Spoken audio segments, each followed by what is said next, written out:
Hey, welcome to Tutorial Lore. This video explains Ford Edge clutch slipping if equipped with a manual transmission and provides an overview of situations where engine speed may increase without a matching increase in vehicle speed. This condition is generally associated with manual transmission variants only, and it does not apply to automatic transmission Ford Edge models. Clutch slipping in a manual Ford Edge can occur when the clutch assembly is no longer able to maintain proper friction between the engine and transmission.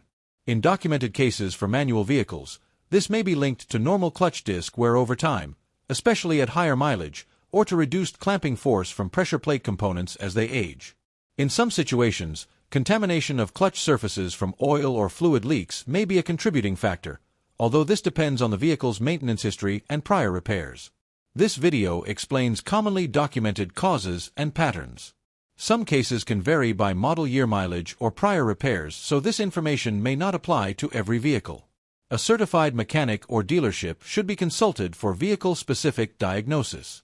From a general service perspective, addressing clutch slip often involves inspection of the clutch disc, pressure plate, and related hardware. Depending on findings, repairs may range from adjustment or replacement of worn components to resolving underlying leaks that could affect clutch performance.